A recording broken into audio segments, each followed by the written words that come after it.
뉴잉글랜드 지역에서 여러 구의 시신이 다양한 상태로 발견되면서 많은 사람들은 연쇄살인마가 등장한 게 아닌지 궁금해하고 두려워하고 있습니다. 현지 수사기관에서는 이 피해자들이 연결될 만한 증거들이 없다고 밝혔지만 과연 사람들을 두려워하게 만드는 것이 무엇인지 7명의 피해자들을 둘러싼 자세한 내용을 알아보겠습니다. 안녕하세요. 오늘도 쇼킹TV에 오신 여러분을 환영합니다. 저는 톰슨입니다. 요즘 뉴잉글랜드 지역에선 상당히 불안한 상황이 벌어지고 있으며 이건 연쇄살인마가 활동하고 있을 수도 있다는 걱정을 불러일으키고 있습니다. 이건 2025년 3월부터 뉴잉글랜드 지역의 여러 주에서 여러 구의 시신이 발견되는 것으로부터 시작되었습니다. 먼저 그날은 3월 6일이었습니다. 뉴욕의 웨스트 아이슬립 출신의 35세 페이지 패넌의 시신이 코네티컷주 노워크 강에서 노워크 경찰국 스쿠버팀과 소방대원들에 의해 발견되었습니다. 당시에 이 수색을 지휘했던 토마스 론신스키 경위에 따르면 강물은 밤새 내린 폭우로 인해 매우 세차게 흐르고 있었다고 합니다. 그리고 한 언론사의 기사에 따르면 당시 그곳에서 약 13km 떨어진 코네티컷주 윌튼 경찰이 페이지를 찾기 위해 드론을 좀 빌릴 수 있겠냐고 문의했다고 합니다. 노워크 강에서 시신으로 발견되기 바로 전날 페이지는 윌튼에서 마지막으로 목격되었다는 실종 신고가 들어왔기 때문이라고 하였죠. 그리고 그녀의 옷가지와 개인 소지품들은 강 근처에서 발견되었습니다. 한편 그녀의 죽음 이후에 추모를 하기 위한 온라인 모금이 시작되었는데 여기 쓰인 글을 보도록 하죠. 페이지는 2명의 훌륭한 부모님과 2명의 자매, 1명의 형제, 그리고 슬퍼할 많은 가족들을 남겨두고 떠났습니다. 페이지를 알게 된 영광을 누린 분이라면 그녀가 사랑하는 사람들을 얼마나 깊이 아꼈는지 아실 것입니다. 너무 젊은 나이에 떠난 것이기에 어떤 가족도 이런 일을 맞을 준비가 되어 있지 않습니다. 그렇게 여러분이 도울 수 있는 것이 있다면 최소한 소식을 퍼뜨리는 것만이라도 그녀를 사랑하는 사람들이 매우 감사히 여길 것입니다. 그럼 이번에는 또 다른 시신에 대해 알아보겠습니다. 그 시신이 발견된 날도 페이지가 발견된 3월 6일과 똑같은 날이었습니다. 매사추세츠주 플리머스의 3번 도로 근처 숲속에서 한 사냥꾼이 나이나 성별조차 알 수 없는 신원 미상의 시신을 발견했습니다. 참고로 이곳은 노워크 강에서 약 290km 떨어진 곳입니다. 보스턴닷컴에 따르면 경찰은 코와 턱 부분이 없는 인간의 두개골을 발견했다고 밝혔으며 그 두개골은 낙엽 더미 아래에서 발견되었다고 합니다. 더 자세히 보자면 녹색을 띠고 있었고 풍화된 것처럼 보였다 라고 표현되어 있었습니다. 그리고 이 소식을 접한 2명의 실종 여성의 가족들은 큰 관심을 보였습니다. 먼저 첫 번째 실종 여성은 산드라 크리스퍼였으며 다른 여성은 2021년 7월에 실종된 브리트니 맥코맥이었습니다. 물론 말씀드린 것처럼 이 시신은 신원 미상이므로 두 여성 중 누구의 것인지 확인할 수 있는 증거는 없지만 코와 턱 부분이 없는 두개골이라는 부분은 꽤 주목할 만한 부분일 것입니다. 만약 이게 연쇄살인범이 보여주는 살인 패턴이라면 많은 사람들이 우려하고 있는 연쇄살인범이 등장했다는 게 맞을 테니까요. 그럼 이번에는 3월 19일에 발견된 세 번째 시신을 알아보겠습니다. 노워크 강에서 동쪽으로 약 128km 떨어진 코네티컷주 그로튼에서 신원 미상의 시신이 발견되었습니다. 다만 수사기관의 공식 발표에 따르면 성별이 여성으로 추정된다고 했습니다. 그리고 뉴스에잇의 보도에 따르면 40세에서 60세 사이의 여성으로 피부색이 밝고 터너 증후군을 앓았을 가능성이 있다고 합니다. 참고로 터너 증후군은 여성이 X염색체 하나가 없거나 일부만 있는 상태로 태어나는 것으로서 키가 작고 목이 짧고 넓으며 난소 기능이 저하되는 특징을 보입니다. 그리고 이 시신은 묘지 근처에서 가방에 담긴 채로 발견되었습니다. 모든 사람이 다 볼 수 있도록 말이죠. 그럼 이번에는 세 번째 시신이 발견된 다음 날인 3월 20일에 발견된 네 번째 시신에 대해 알아보겠습니다. 이번에는 노워크 강에서 48km 떨어진 뉴헤이븐에서 발견되었습니다. 경찰의 공식 발표에 따르면 어떤 집 뒤편에 있는 숲속에서 발견되었는데 심하게 부패된 상태라고 했습니다. 그리고 부검 후 그 시신의 신원은 59세의 어머니인 데니스 리어리로 밝혀졌죠. WFSB에 따르면 데니스는 2024년 9월 20일부터 실종 상태였으며 마지막으로 목격된 곳은 집이었으며 편집성 조현병을 앓고 있었던 것으로 알려졌습니다. 하지만 다른 언론사인 매스라이브에 따르면 경찰이 그녀가 살인을 당했다는 증거는 찾아볼 수가 없다고 발표했다며 알렸습니다.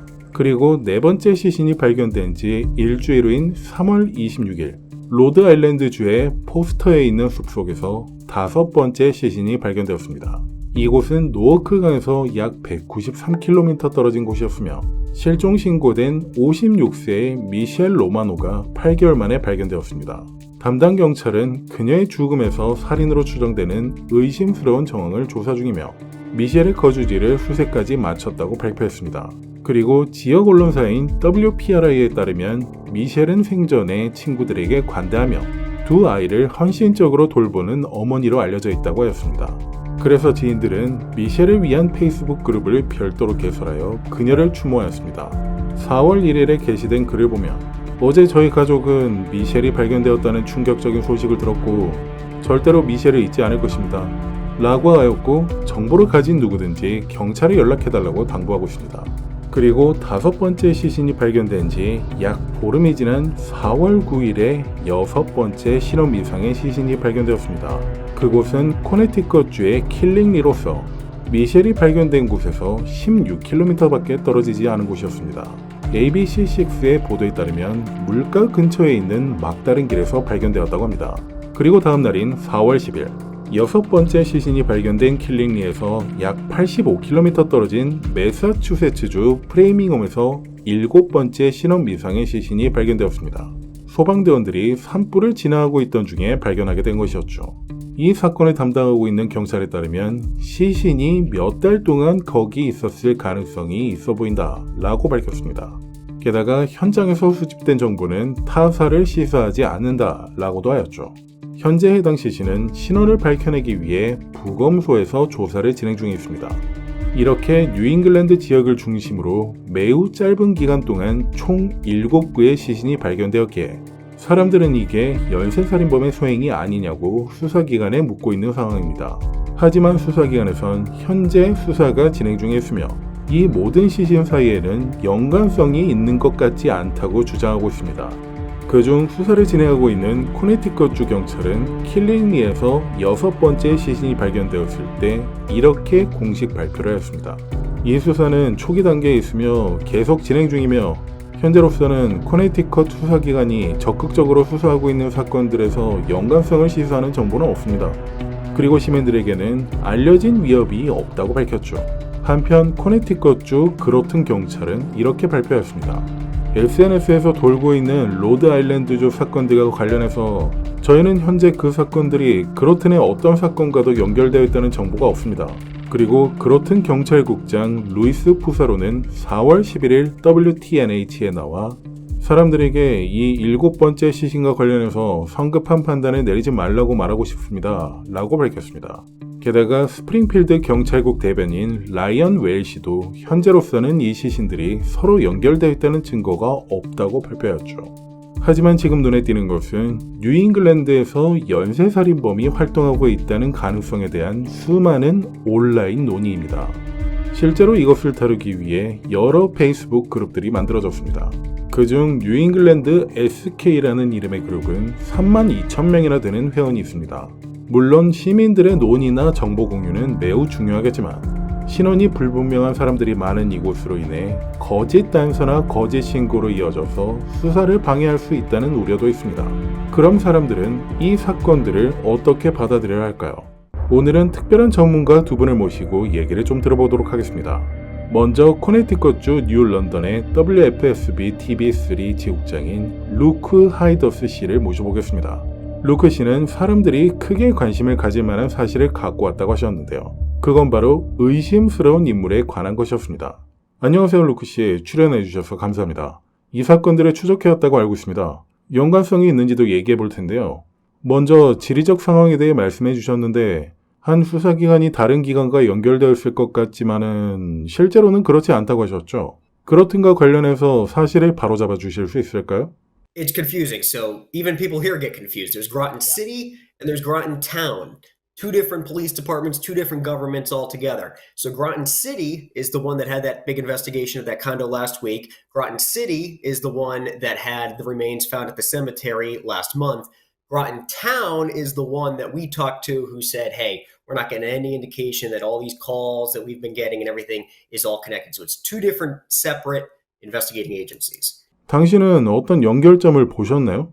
다양한 수사기관의 사람들 중 누군가 연결점이 있다고 말을 했다거나 당신이 알게 된 것에 대해 말씀해 주세요. Not yet. I mean, it's easy to jump to conclusions. You see the posts online. A lot of people think there is, but nobody's called me. Nobody has told me anything that makes me think personally that there is any connection. Law enforcement says, listen, we're all investigating all of these. And remains cases take a really long time to investigate, especially if you don't know who the person is.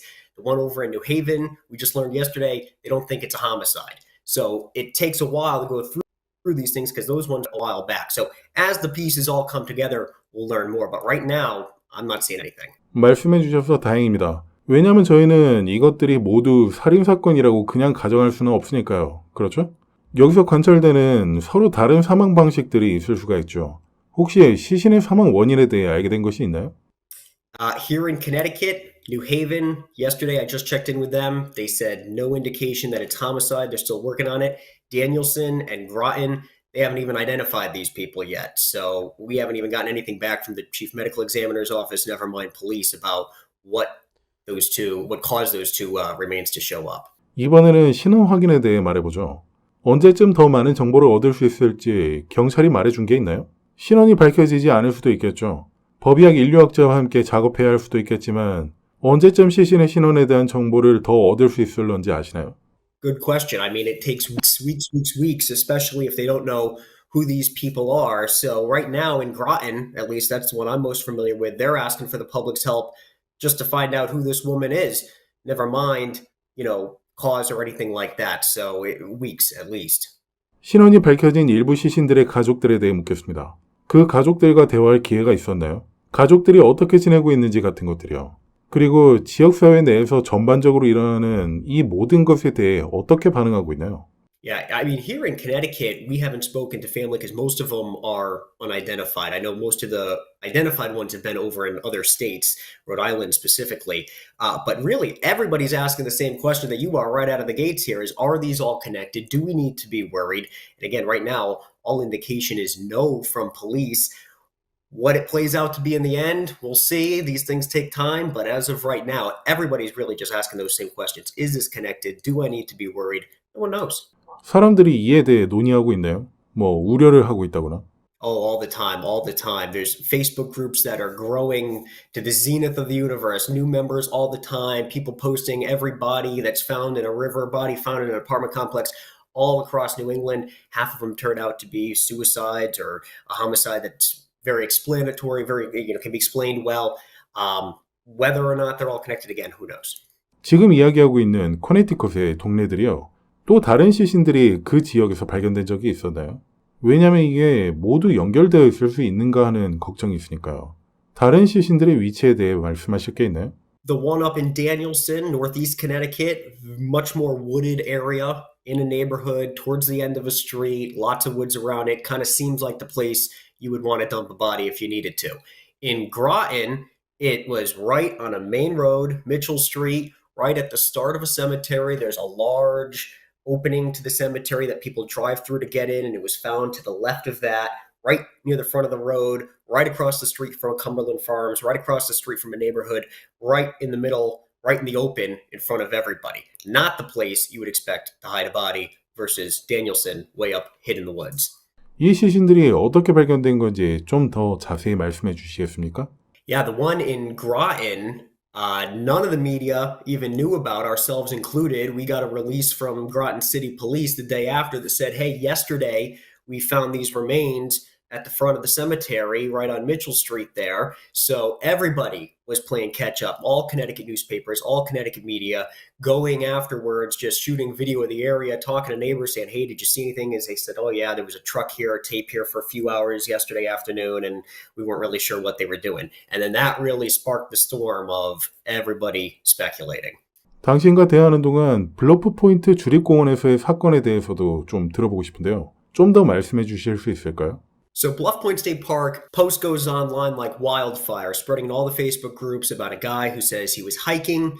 He sees kind of a suspicious man behind him. He's got his hood up. It's kind of a rainy, dreary day. And he starts chasing after the guy who makes the post, he says. He makes it back to his car. He says the suspect had a switchblade. He says he's able to get away. He calls Groton police. Groton police say, hey, listen, that's a state park. It's technically the jurisdiction of ENCON, which is Environmental Connection, or Connecticut State Police.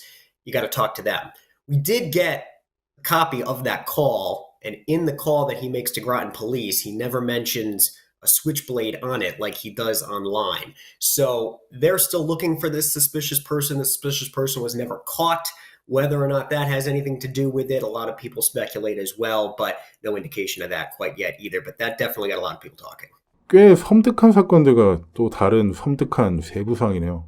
그럼 저도 계속 주의 깊게 지켜보도록 할게요. 오늘 이렇게 나와주셔서 정말 감사드립니다. 그럼 이번에는 또 다른 전문가인 피터 발렌틴 박사님을 모셔서 이야기를 들어보겠습니다. 발렌틴 박사님은 뉴헤이븐 대학교 법의학과 부교수이자 학과장이며 전직 형사이기도 합니다. 발렌틴 박사님, 이 시신들이 발견된 시기와 위치에 대해 어떻게 생각하시나요? 가장 먼저 든 생각은 무엇이죠? Well, I think first off, finding six bodies, finding six sets of remains over the course of 2 months.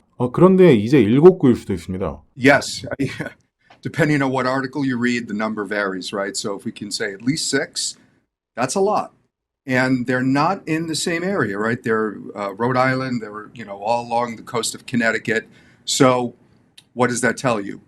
Are police being given tips? How are they being told to search? Because this is not something that's being done routinely. So what's directing them to even begin the search in the first place? Is this all part of the same investigative process, right? Is it one set of tips that's leading multiple jurisdictions to begin in the same search effort?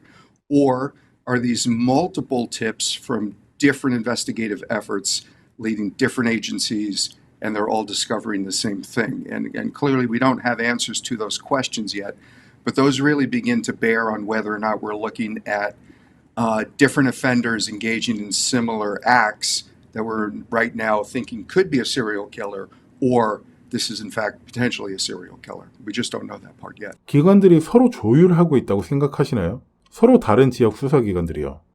If they might not have been in the beginning, they certainly are now with all the attention that this case or these cases have had. In a densely populated area like we are here in New England in the Northeast, the communication can be good. But, there are jurisdictional challenges. There are issues with state lines. There are issues with simply agencies not recognizing that there are similar crimes that happen some distance away that you might not be aware of. So sometimes elevating, crimes like this to the public consciousness has an effect that makes things move forward. And in particular, when you have cases like this, knowing that you have similar crimes in other jurisdictions makes a big difference, because in most cases, what you're doing is you're exploring the relationship between your victim and your offender. And that's where your investigative leads come from. And that's what you're trying to supplement or support through your forensic testing. When you have a situation like this where you find a set of remains in a wooded area or wherever it happens to be, you might not even know who your victim is. And so you're surely not going to understand what the potential relationship between your victim and your offender is. And, the mystique, if you will, of a serial killer is there really is no relationship between your victim and your offender. And so a lot of the investigative techniques that you would look to, employ really don't begin because there is no relationship. So knowing that across multiple jurisdictions, you have potentially the same offender can allow you to pool what limited information you have. So you have just that much more to go with. 현재까지도 이 모든 피해자가 사망 원인을 모른다는 것이 이상한가요? 다시 말하지만 일부 신원 미상의 시신은 어려움을 주고 있으니까요. 특정 위치에서 발견된 시신들도 있고 다른 곳에서 발견된 것도 있죠. 하지만 우리는 이 죽음을 둘러싼 상황이나 사인, 사망 방식 등을 정확히 알지 못합니다. 아직 이것을 모른다는 게 이상할까요? 그리고 그 정보는 언제쯤 공개될까요? Sadly, this is not surprising in situations where you have, severely decomposed remains. So absent skeletal trauma that would make, the cause of death abundantly clear, you might not know, right? When a body is recently deceased, your ability to make a more thorough examination is much better. And the longer the time elapses between death and discovery, your ability to conduct a thorough examination just isn't there. And so when the remains are skeletonized or closer to that state than they are at the time of death, your ability to make that, precise determination just isn't there. So that's another challenge here, because if you can't really determine cause, manner becomes difficult too. Now, medical examiners, face these challenges all the time, and so that's their area of expertise, and so I defer to them and how they make those decisions. But certainly as investigators, we have a role to play in supplying them with information about the scene so that they can make the best decision possible, because sometimes the scene information is valuable to them in making those decisions. But no, it's not surprising to me, given for some of the victims, how long was it that they were reported missing, and 8 months later their body was recovered. When you have that kind of time difference, it's not surprising at all. It's unfortunate because it's an investigative challenge, but it's not surprising. 여러분을 위해 먼저 말씀드리자면 사망 방식에 대한 이야기를 할 땐 이게 살인인지 사고인지와 같은 것들을 말하는 거고, 이건 사망 원인과는 다른 말입니다. 사인을 말하는 거죠. 그리고 박사님, 이 사건들에서 주목할 만한 점은 모두 연결되어 있을 가능성에 대한 부분이죠. 피해자들의 유사성, 실종된 시기의 유사성, 발견된 방식, 시간대, 위치, 그리고 시신들이 발견되고 있는 지역들이 시신의 처리에 유리한 곳인지요. 연결점은 없지만 모든 사망이 살인이라고 가정하자면 사람들이 그런 외딴 위치에서 발견해서 여기가 유해를 처리하기에 최적의 조건이네? 라고 본 것일까요? 연쇄살인이라고 볼 수 있을지도 궁금합니다. You bring up a great question, and this is where my expertise as a forensic scientist and my adherence to physical evidence is really, this is where it's paramount, because it's so easy to look at the idea that, these are wooded areas, and they were looking at the same demographic of victim, and then slip into this notion that it must be a serial killer, or if we find out later that they were all manually strangled, and so therefore it must be a serial killer. And I can understand that logical leap that we're making, and I'm not even saying that I wouldn't make it too, or at least I wouldn't consider it as a possibility. But for me, I'm driven by physical evidence, and the only way that I would ever get to that decision is the existence of physical evidence across multiple scenes that would connect a person to multiple scenes. You wouldn't get through it through MO, modus operandi, right? The way that the crime is committed, unless it was so extraordinarily specific that, the conclusion was inescapable. But what I'm talking about is, do you find physical evidence, and generally we're talking about biometric information, right? Fingerprints, DNA in a biological fluid, even more specifically, that connects the same person to multiple locations. And I'll say it even goes further than that, because depending on how frequently trafficked these locations are, imagine if it's a hiking trail. Would it be unreasonable to think that you would have people visiting more than one hiking trail in a densely populated area like the Northeast, right? And so if what we're doing is we're collecting the garbage around the area where a decedent is discovered, which is exactly what we're doing, would we find potentially the DNA of the same person in multiple locations? And if that DNA is simply being recovered because it's, the DNA from somebody drinking from a bottle, we can't come to the conclusion that that must be that person simply because their DNA is found at multiple sites. We've got to take it one step further. And so in cases like this, we're going to lead with the physical evidence, but we've got to do it with a little bit of caution, that we don't want to over-interpret the physical evidence. We want to make sure we're understanding what its meaning is and what its limitations are. 후속 질문을 하나 더 하고 싶어요. 만약 한 현장에서 용의자와 연결되는 생물학적 증거나 법의학적 물질을 발견한다면 그게 곧바로 다른 수사기관들과 공유되나요? 서로 다른 현장에서 발견된 것들이 어떻게 조율되는 거죠? Well, yes, certainly that information would be shared across agencies, because if you have, let's say, if we're talking about DNA, if you had an unknown male profile that you had, recovered from an item of evidence, well, now you can recognize, hey, I also have an unknown male DNA profile recovered from another scene. Now, those can be compared case to case. So we might not know who the offender is, but we recognize that we have the same profile appearing in multiple cases. So you can make a case-to-case hit.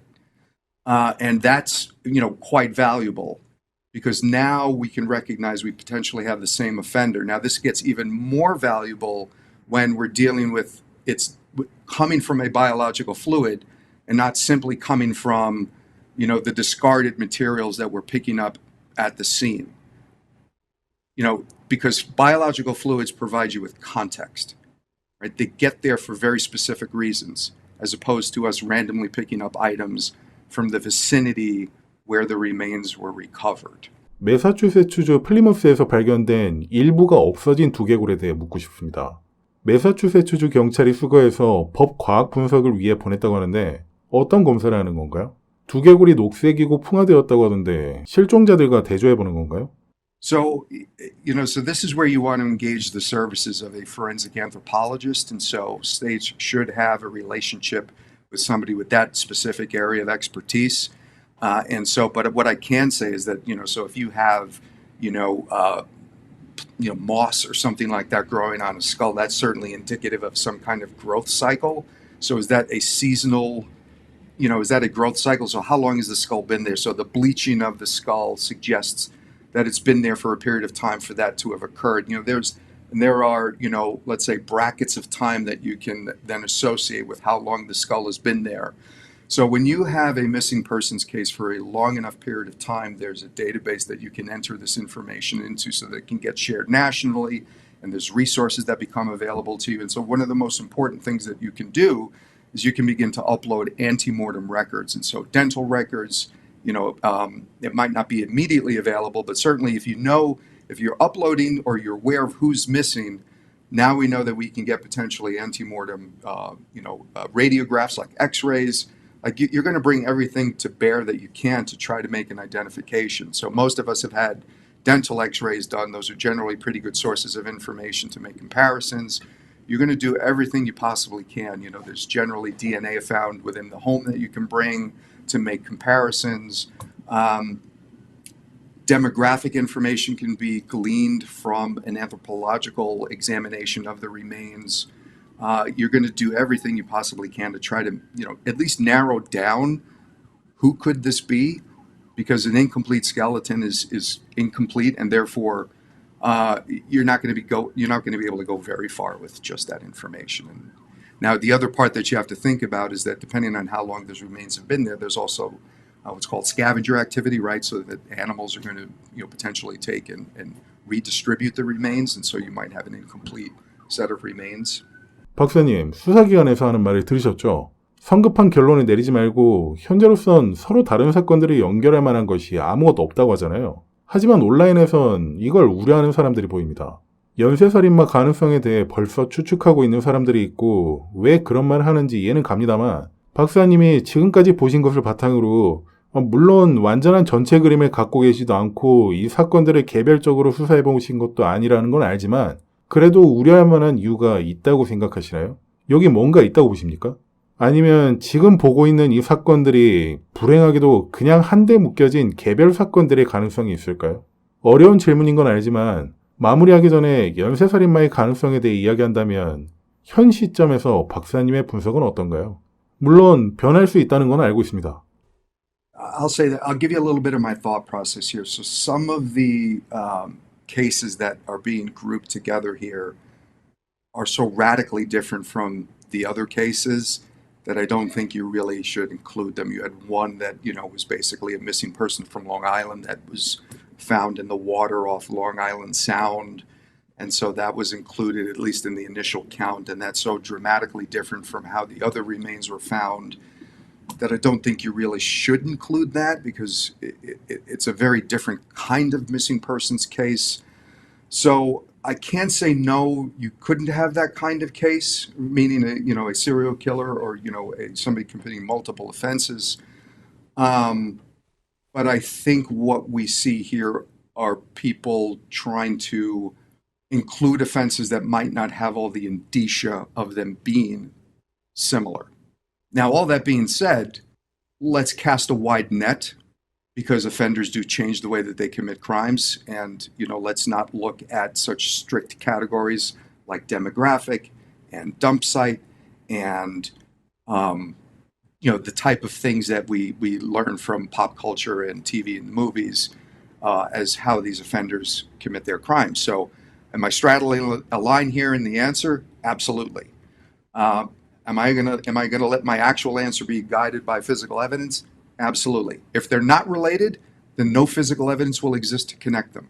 네, 우리가 보고 있는 상황에 대해 매우 공정하고 적절하며 합리적인 답변이라고 생각됩니다. 그리고 이건 매우 중요한 논의죠. 상황이 어떻든 간에 이건 사람들의 생명에 관한 일이고 그들의 가족과 친구들 그리고 대중은 무슨 일이 일어나는지에 대한 답을 받을 자격이 있으니까요. 그리고 바라건대 저희가 그 답들을 최대한 빨리 얻을 수 있길 바랍니다. 일반 사람들이 이 모든 것을 어떻게 받아들여야 할지는 매우 어려울 겁니다. 하지만 최소한 유가족들에게 명복을 빌어주는 게 먼저가 아닐까 하는 생각이 드네요.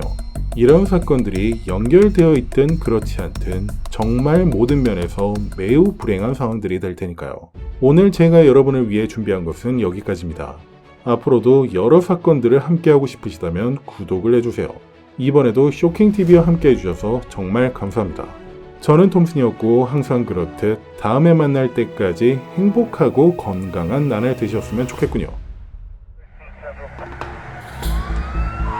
504.